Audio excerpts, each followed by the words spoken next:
My name is Kelly Brook, and I'm 43 years old. I don't have any kids from my second marriage.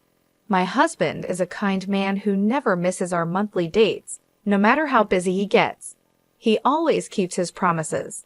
I know I shouldn't compare him to my first husband, but I've never regretted my divorce, and I've never regretted getting remarried. This month is our 8th wedding anniversary. My husband reserved a table at a fancy restaurant with a view of the sea. I thought we were going to have a wonderful time, but then I ran into the last person I wanted to see, Jeremy Clarkson, my ex-husband from 13 years ago. We were about to leave the restaurant after finishing our meal when my husband excused himself to go to the restroom. I was admiring the ocean view from the window, thinking about the beautiful moments my husband and I had spent looking at the sea together. Just then, I heard someone call my name. When I turned around, I saw Jeremy. "Hey, what's so beautiful? Do you think a regular ocean looks nice to someone like you, who's basically broke?" "Jeremy, long time no see. Why are you here?" "Why am I here? I should be asking you that," Jeremy said, sitting down in the chair my husband had been using, looking at me as if I was a joke. I put up with those eyes for a whole decade of our marriage. I never thought I'd run into you here. Can someone like you, who doesn't have much money, really eat at a fancy place like this? Can you even afford it? Or is this a once-in-a-lifetime thing? It's our wedding anniversary. Ah, I see. Poor people can only come to places like this on anniversaries, huh? I come here often, you know. You're still pathetic. Isn't there someone with you? Yeah, there is. I just sent her to pay. You know, handling money is a woman's job. I thought to myself that he was still the same, always belittling women. Then I saw her his lover from 13 years ago. She had aged quite a bit. Her beauty was half of what it used to be, and she looked worn out from life. I guess Jeremy has been living the good life while his wife suffers. You're still wearing shabby clothes, aren't you? Aren't you embarrassed to dress so poorly? Talking to such a terrible man like him makes me feel sick. I turned my eyes toward the restroom, hoping my husband would return soon, and there he was. He had been watching us for a while as I was talking to another man. Seeing the confusion on my face, he approached us. "Excuse me, do you need something from my wife?" "Your wife? This woman is your wife." "Yes, what do you need?" "You also look poor. I guess poor women always remarry poor men." "Please don't be rude. My husband is a very respectable man." Jeremy snorted in disapproval at my response. "Imph, you must be just a useless broke man then." He glared at my husband. I thought to myself, this man really hasn't changed at all. Jeremy was always very selfish. Although he worked for a big company, it was unclear if he was really good at his job. He was good at sucking up to his boss, though. He blamed his mistakes on his juniors and loudly claimed their achievements were because of his guidance. How he managed to climb the corporate ladder is beyond me, but by the time we divorced, he had become a manager. Jeremy always claimed he was an elite employee, but I never thought of him that way. I graduated from a prestigious university. Jeremy would always brag. Not just any university, but one of those special ones. When I was dating him, I believed his exaggerated stories and thought he was really smart. But when we got married, I discovered that was his only real talent. Plus, he constantly put me down, even though I only completed high school. "Your parents were too poor to send you to university, right? But it's good for you. You didn't have the brains for it anyway. If your family had been rich, you would have had to go to university, but it would have been impossible for someone as stupid as you." "My family wasn't poor. I just wanted to start working sooner rather than going to college." Ah, enough with the excuses. You can't stop making excuses, can you? You're an incompetent woman after all. But it's good for women, isn't it? Even if they're incompetent or stupid, as long as they have good looks, they can get by. If they catch a competent man, they can live well. I never thought he would say such things before we got married. so his change after marriage was shocking. Plus, his parents weren't wealthy landowners. His father was just a director, yet he still looked down on anyone he thought was poor. You really can't do anything right. You're bad at cooking, you can't clean, and you can't even have kids.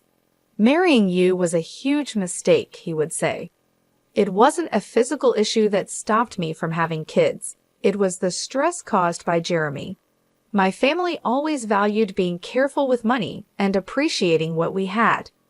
But when I cooked with radish leaves to save money, he yelled, "Are you trying to feed me trash?" and threw them in the garbage. It made me realize just how different we were. One day, he told me he had a lover. The woman was much younger than he was. He pushed for a divorce, saying it was better for him to remarry a younger woman.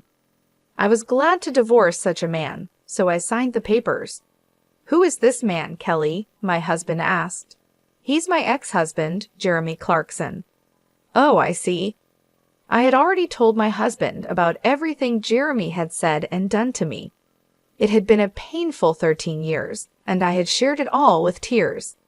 My husband just listened quietly and finally said, "Let's be happy from now on." "You really dared to marry a woman like her? Since you're marrying someone from a poor family, you must be broke too," Jeremy sneered. "Well, maybe not." "Of course you are. So you're also a broke man, huh? Marrying a poor person means you're broke too, am I right? But why did you divorce such a wonderful person?" "Wonderful? Your eyes must be fooling you. Truly wonderful means having a beautiful wife like mine." He pointed to his wife, who stood there looking embarrassed. "Is that woman your wife?" "Yes, she's beautiful, isn't she? She's actually my boss's daughter." Marrying the boss's daughter definitely helps one climb the career ladder faster. Marrying a broke woman like you probably means you're just a regular employee. Too bad. "A regular employee? I haven't heard that in years," I said. "What are you trying to prove?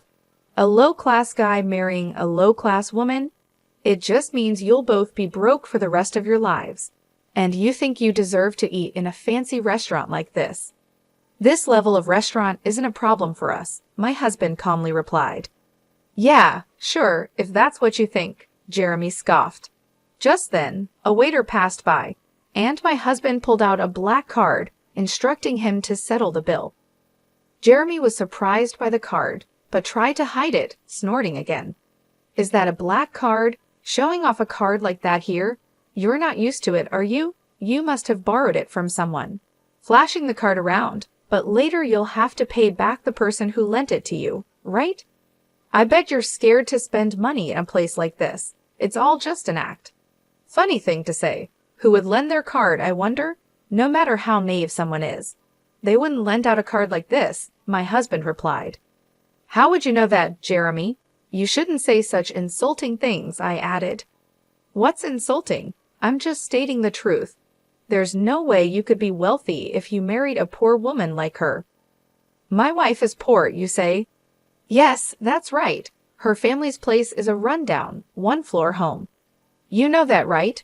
Or maybe you were too embarrassed to visit her home, so you went to a family restaurant instead. Meeting her parents at a family restaurant for a marriage proposal is unheard of, but for poor people like you, it's probably normal." "A family restaurant, huh? The fact that you thought of that means you must have done it yourself, right? If you hadn't experienced it, you wouldn't have thought of it." "What are you talking about? I'm not short on money. I wouldn't do something so cheap." "Yet you came up with it. I never would have thought of that," my husband said, then turned to me. "Right, Kelly? What about you?" "Well, I think I'd like to go to a family restaurant occasionally, but we rarely get the chance," I replied. "Exactly. You're lying. When you were with me, you were happy to go to family restaurants." "That's because I had never really been to one before." "Oh, I bet. You sure talk big now, coming to a fancy restaurant like this, acting all important." "Maybe that's you. It seems like you don't fit in this kind of place." "What? You think I don't fit in here? There's no way I'm out of place. You're the one who doesn't belong here. Do you even know who I am?" Why would I know you? If you want me to remember you, just become famous, my husband replied calmly. I am well known, but I guess it's impossible for someone like you to know me. You think I'm just a regular employee? I'm a manager, not just an employee. A manager, huh? Is that supposed to be impressive? Just then, the chauffeur arrived, greeted my husband politely, and said, Sir, your car is ready. Thank you. Jeremy looked confused. What's going on? Oh, you're probably just the president of some small company. I work for a major corporation, the Brooke Group, and I'm a manager there. Oh, so you're still just a manager. Excuse me, you think you're important, but staying as a manager at your age won't get you far. What? This man works at our company? Yes, he's been with us for a long time. What do you mean our company? You're just an office lady from a small business. That's right, but I don't have kids or any reason to quit my job. So you can't have kids? I knew it. Something's wrong with you. Hey, that's crossing the line. Kelly is perfectly fine, my husband said, standing up for me. If she's fine, why can't she get pregnant? Women are supposed to have kids. I don't need to explain that to you. You can't say it because it would prove something's wrong with her. This man is hopeless, Jeremy said.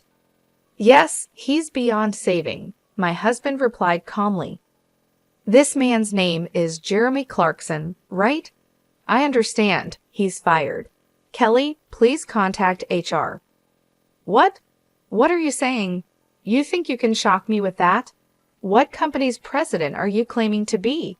Are you trying to fool me with this obvious act? Are you stupid? Jeremy, my husband, is the president of the Brooke Group. What? That can't be true. Jeremy exclaimed, but the driver nodded with a look of pity. Seriously? Is he really our president? Yes, and I am his wife and the vice president of our company. That's ridiculous. How could Kelly from a poor family end up as vice president with just a high school diploma? Those things don't matter. Whether someone graduated from high school or college doesn't determine their worth. That's ridiculous, Jeremy stammered. I will never forgive anyone who insults my wife, my husband said firmly. But there's a union. The union will protect us employees. You're a manager, right? Managers are not union members, so you are not protected by the union. Didn't you know that? Seriously. Well, you better prepare yourself. Since you insulted my wife, you must face the consequences. Jeremy looked stunned, but my husband didn't care and asked me if we should go. We left the table. That night, perhaps bothered by what happened, Jeremy called, but his tone was completely different from his arrogance earlier. Kelly, it's been a while. What do you mean? We already talked this afternoon, Jeremy. Ah, yes. What can I do for you? Your dismissal hasn't been processed yet. Ah, you guys were just joking, right? About you being the vice president and your husband being the president? No, it's all true. I'm surprised you don't know who your own company's president and vice president are. But why would you be the vice president? Because the best way I can support my husband is by being in that position. But it's strange. Why would a high school graduate be the vice president? It's not strange at all. I only graduated high school because I wanted to start working early. But after we separated, I earned a college degree. Huh, really? Yes, there are schools you can attend from home. So you really are the president's wife? Yes. How did you manage to marry the president? When did you get married? We got married after I divorced you. I met the president soon after, and we dated for about 5 years before getting married. Married? Why would the president take an interest in someone like you? Stop being so rude. Oh, sorry. Connections are strange, aren't they? I just happened to meet the president. But even so, why would he marry someone broke like you? Is he a philanthropist? No one marries for charity. If he's not a philanthropist, did he marry you to make you his slave? Maybe today you got lucky and got taken to a fancy restaurant, But usually, you must be having plain meals and living a difficult life where you can't even buy what you like, right? Why would you think that? That's not true at all. You're the only one who would do such a thing.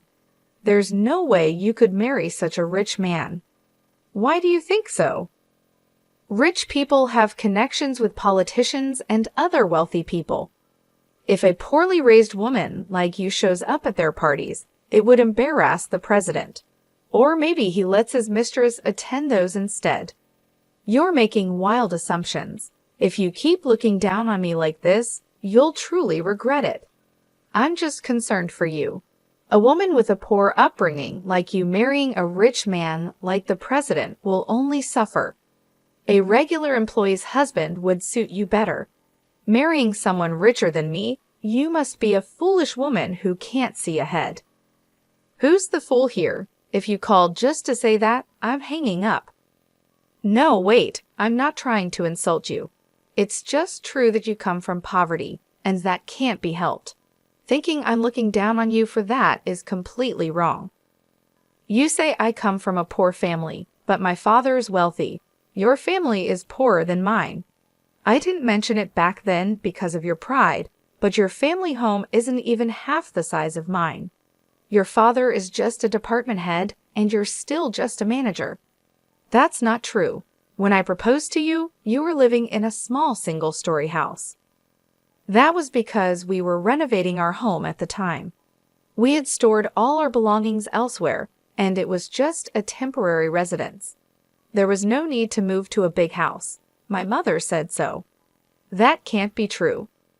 You don't have to believe it, but since the renovation is finished, even if you say you want to visit my parents' home, you've stubbornly refused to go again. I couldn't tell you the truth. Who would want to visit such a poor, run-down house? You really are hopeless. Then I'll send you a picture. This is my family home. You'll see from the picture. I sent a photo of a large mansion. That's my house. I lived there for a while after our divorce. What? That can't be true. It's true. If this is true, then why were you working as an office lady in a small company? If you're so rich, you wouldn't need to work. And if you did work, wouldn't it be at a large corporation? My father is the president of a major company. That company was a new one he started. When it was time to decide who would be the president, my brother was chosen for the role, so I volunteered to handle the administrative work. Now, that company has grown to the top of the industry. Is that true? Were you really so rich? Yes, this is the truth. This is the real me, the person you used to look down on. So that's why you could marry the president? That's not it. I met the president because we shared the same hobbies. We met through our interests and hit it off. He didn't know I was from a wealthy family, and I didn't know he was the president. So you're at the company where I work because of that. How long have you been at that company? I joined right after our divorce. I had a connection by chance. Why? When you were with me, you were just a clerk at your brother's company. After we divorced, you changed jobs. That's right. My brother's company grew a lot, and he told me it was time to do what I love. So I decided to pursue what I always wanted to do. Then, just as a senior position became vacant, they offered me the job.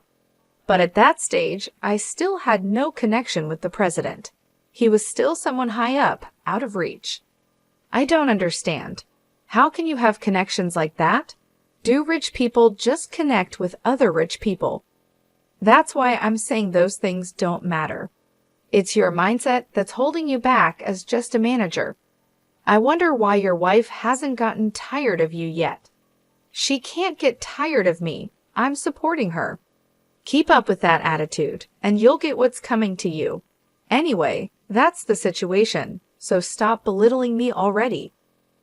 I wasn't trying to belittle you. I really thought you were poor. About that dismissal you mentioned this afternoon. Oh yes, your dismissal. After all the mocking you did, it's only natural you'd be fired. That would put me in a tough spot. Can you talk to the president so I don't get fired? What? You were just mocking me a lot, and now you're asking not to be dismissed? That's impossible. You know I have nothing but resentment towards you. Why? The fact that you don't think you're resented is truly surprising. What have I done to you? There's too much to even remember. It's that much. I bet your wife thinks the same as me. Why don't you ask her what she really thinks? Though I doubt she'll tell you. I only said those things because I thought you were poor. Why do you think I'm mocking you when I'm just being honest? Once words are spoken, they can't be taken back. You should understand that as an adult.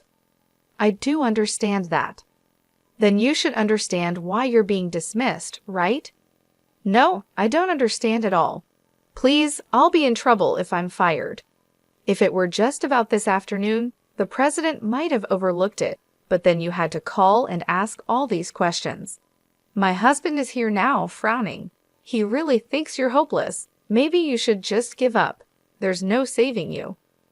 No, if the president is right there, why can't you just say something? It's only natural for a husband and wife to be together. Besides, you didn't ask if someone was with me, did you? That's true, but you've made things worse for yourself. You mocked not just me, but my parents and my husband too. Look, I didn't think you'd get this angry. Please forgive me. If I had known you were wealthy, I wouldn't have said such mocking things. I won't say them again. Please forgive me. Just give up. I think your dismissal order will come down tomorrow.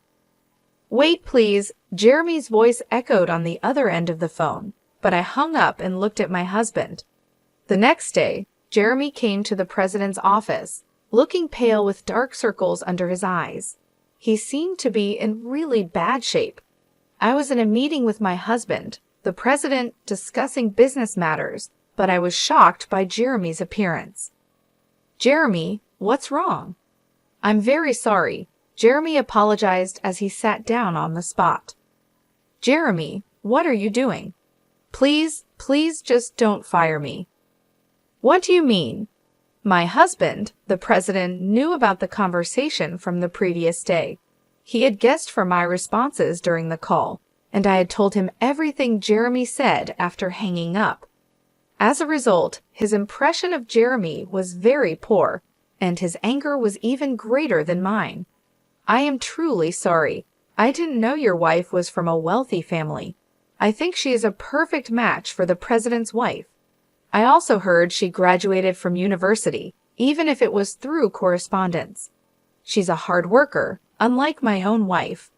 So you decided she wasn't good enough for you and got rid of her, right?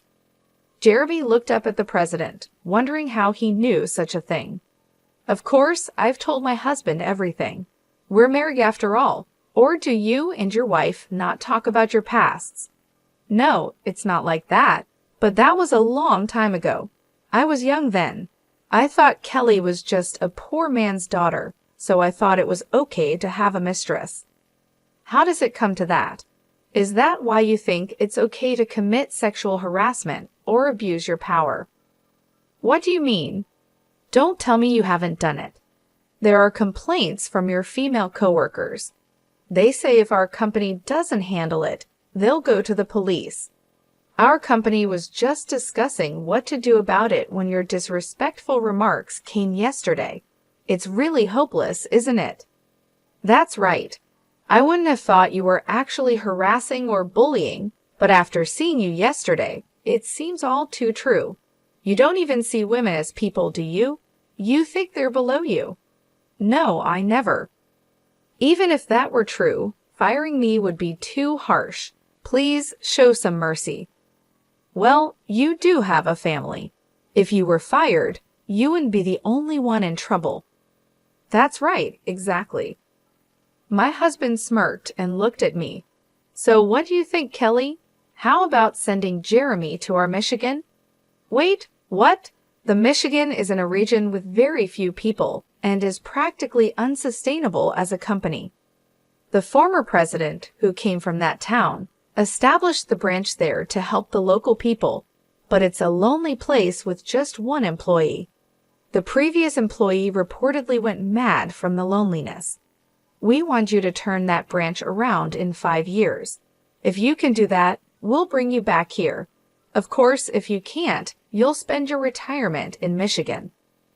"Thank you, I appreciate it," Jeremy said, thinking it was an act of mercy from the president. He set off for the Michigan, but both my husband and I knew it was an impossible task. Working alone for a small number of town residents, it was clear there wouldn't be any profit to be made. Jeremy moved to the branch all motivated, taking his mistress, who had become his wife, with him. But she soon grew unhappy with the cold and isolation, and eventually she reached her limit. Jeremy's salary dropped significantly, and despite being called the branch manager, his pay was minimal. This led to daily arguments with his wife. Although he boasted that if he turned things around in 5 years, he could return to the head office, his city-bred wife didn't believe him. She left divorce papers behind and went back to the city. Jeremy tried his best for a year, but no matter how hard he worked, the population didn't grow, and no profits came. Eventually, he realized that no effort would change anything. In 2 days, he submitted his resignation. After leaving the company, Jeremy contacted his wife, but by then, she had found someone new. Not only was Jeremy ignored by her, but he was also beaten up by her new partner and ended up in the hospital. After being discharged, Jeremy looked for a job, but at his age, he found nothing and life became harder for him. He ended up living in a shabby, run-down apartment, and the only job he could find was as a nighttime store clerk. The man who had once boasted of graduating from a prestigious university now stood alone in a store at night. As for me, I continued to be cared for by my kind husband, enjoying another wonderful date this month. Marrying him changed my life so much, and I'm grateful that Jeremy and I divorced.